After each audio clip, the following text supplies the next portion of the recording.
Hello दोस्त, RRC group D panel का update. New Delhi और कोलकाता एक भी पैनल जारी नहीं किया।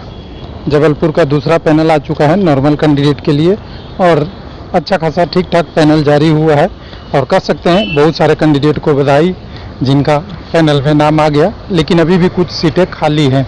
हो सकता है जैसा NFR गुवाहाटी में आज डिटेल आया है कि बहुत सारे कैंडिडेट का मेडिकल वगैरह का इशू हो, लेकिन अब धीरे धीरे जैसे ही डेट बढ़ रहा है यानी मेडिकल वाली ज़्यादा रिपोर्ट आएगी और जो स्टेटस है वो पूरा आते जाएगा। लेकिन ये ध्यान रखिए कि न्यू दिल्ली और कोलकाता आएगा तो कुछ बड़ा ही करके आएगा, एक ही साथ बहुत बड़ा ही पैनल आएगा।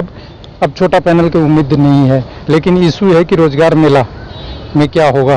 तो आज हो गया है 3 तारीख, कल है छुट्टी GH 4 या 5, दो तीन दिन बचा हुआ है जिसमें आनी चाहिए। 10 तक है डेट, लेकिन अभी चलेंगे हम जबलपुर में, थोड़ा सा समझेंगे जबलपुर में क्या हुआ है। तो देखिए जबलपुर का यहाँ पे आएंगे तो 2 अपडेट है। एक तो पैनल में पहले लोगों को जो पोस्ट अलॉटमेंट था वो बदल दिया है, कुछ लोगों का है, और दूसरा 3/4/2023 में प्रोविजनल पैनल लेवल 1 का पार्ट 2 आ गया है। तो 2 अपडेट है और दोनों के लिए कैंडिडेट को बधाई। इससे पहले CCA और PWD का आ गया है और पैनल 1 में एक सर्विस मैन इंक्लूडेड होगा, ये हम मान के चलते हैं। तो चलिए दोनों को आप डाउनलोड कर लीजिएगा। तो डाउनलोड करने के बाद जो कोरिजेंडम है उससे पहले देख लेते हैं। कोरिजेंडम में ये 11 कैंडिडेटों को पहले भी पैनल में शामिल थे, अभी भी हैं, लेकिन इनकी कैटेगरी और पोस्ट चेंज कर दिया है। यानी मान लीजिए कि किसी को असिस्टेंट इन वर्क्स मिला था, अब मिल गया असिस्टेंट इन वर्कशॉप। किसी को असिस्टेंट इन वर्क मिला था, असिस्टेंट इन वर्कशॉप मिल गया। उसके बाद किसी को असिस्टेंट इन वर्कशॉप मिला था, ट्रैक मेंटेनर 4 मिल गया। इस तरह से बदल दिया। इसका कारण हो सकता है पोस्ट प्रायोरिटी और नंबर के अनुसार से थोड़ा बहुत मिसमैच या कोई कैंडिडेट का इधर उधर, इसके कारण। चलिए तो ये एक को हम हटाते हैं, पहले दूसरे अपडेट पे चलते हैं। दूसरा अपडेट है, 1 मिनट, सेकंड अपडेट है जिसमें आपका ये बड़ा पैनल है।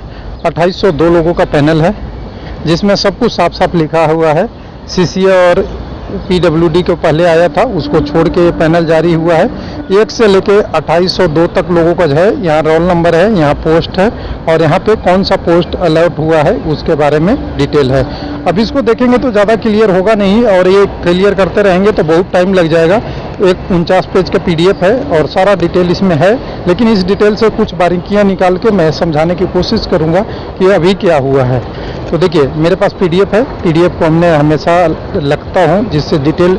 सबसे पहला अपडेट आपको मन में सवाल आएगा कि किस कम्युनिटी से कितने सवाल कैंडिडेट गए हैं और किस कम्युनिटी से DB में गए थे कितने कैंडिडेट, इंक्लूडिंग ये CCA और PWD हैं। इसमें से PWD और CCA जोड़ देंगे इस वाले पैनल में तो आपको पूरा डाटा मिल जाएगा।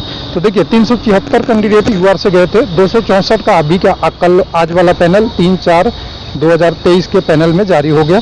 723 में से 520 का, 329 में से 225 ST है, AC है, यहाँ से UR है, इधर OBC है 2041 से 1393 और 480 में से 380 EWS का। तो अभी तो दिखेगा यहाँ से सीटें खाली है, लेकिन इसमें आपको जोड़ना क्या है ये ध्यान रखिएगा। छोटा सा अपडेट मैं बता दूं कि जो फर्स्ट पैनल जो जारी हुआ था किसका, PWD का, ये 21 कैंडिडेट UR के थे, तो 21 यहाँ पे जोड़ देंगे तो आपके पास आ जाएगा यहाँ से 5 और 8 285 लोग, 285 374 में से तो करीब करीब कहिए कि 90 सीटें अभी भी UR की हैं।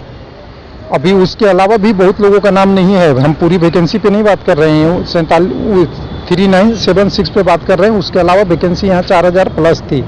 उसके बाद देखिए 90 में से फिर कुछ कैंडिडेट जो बचे हुए थे वो कैंडिडेट होंगे PWD का।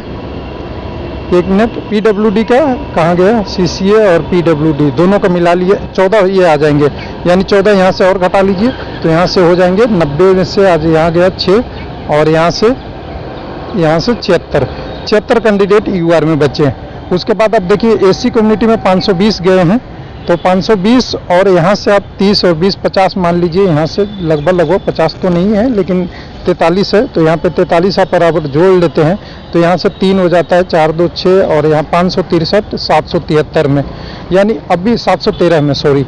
तो अभी भी यहाँ करीब करीब 150 प्लस के आसपास से ज़्यादा का अभी स्कोप बचा हुआ है। अगर एग्जैक्ट में बोलेंगे तो यहाँ से 0 और 11 में से 5 और यहाँ से 6 में से 5 है, यानी 150 के आसपास सीटें बची हुई है। अगर एसटी कम्युनिटी में देखें 245 का आ गया है, 319 कैंडिडेट गए थे, 319 में से जो ये कैंडिडेट बचे यानी 18, 11, 29 कैंडिडेट यहाँ और जोड़ देंगे तो यहाँ पे आ जाएगा 9, 5, 14 और यहाँ 4, 1, 6, 9, 5, 4, 9, 5, 14 हो गया और 4, 2, 6, 1, 7 हो गया यानी 274। और 274 में 329 में से घटाएंगे तो यहाँ पे 5 आ जाएगा और यहाँ पे 12 में से 7 गया, 5 आ जाएगा और करीब करीब ये 55 कैंडिडेट और अभी आने बाकी है। ओबीसी में बहुत बड़ा गैप है, लेकिन इसमें पीडब्ल्यूडी और सीसीए वाले जो अभी पैनल में शामिल हो गए हैं उनके ले लीजिए, बाकी गए थे बहुत कैंडिडेट। तो 90 और 49, 150 कैंडिडेट, लगभग 139 कैंडिडेट हैं तो 139 जोड़ दीजिए तो यहाँ तो 2 हो जाएगा, 9, 3, 12, 2 हो जाएगा, 1, 13 हो जाएगा और 3, 1, 4 यानी 1432 का आ गया 2041 में। तो यहाँ भी अगर 500 देखें तो 560 के आसपास कैंडिडेट अभी ओबीसी में बचे हुए हैं, बहुत बिग गैप अभी बना हुआ है। ईडब्ल्यूएस में 100 का बचा हुआ था, 100 में से एक कैंडिडेट इधर पीडब्ल्यूडी में आए थे यानी 99 कैंडिडेट ईडब्ल्यूएस के बचे हुए हैं। तो ये रहा डिटेल मेरे तरफ से। जो बचे हुए पैनल है उनका सेकंड रिव्यू मई में होगा और थर्ड पैनल जो कैंडिडेट बचे हुए हैं जिनका मेडिकल रिसीव नहीं हुआ है, एनएफआर का आप देख लेंगे, किन्हीं का बायोमेट्रिक मिसमैच है, किसी का कुछ इशू है, जनरल इशू है, किसी सीए का एजुकेशनल क्वालिफिकेशन है, वो सब जोड़ के आपको आगे दिया जाएगा। जो कैंडिडेट बचेंगे उसी सीट को फिल करने की बात हो रही है सेकंड रिव्यू में, लेकिन जो एलिजिबल कैंडिडेट है उनका थर्ड पैनल में अभी जारी होगा। तो ये रहा मेरे तरफ से एनालिसिस डिटेल। हो सकता है, उम्मीद किया है, कोशिश किया है कि जबलपुर का डिटेल आपको सारी मिल जाए। थैंक यू, धन्यवाद।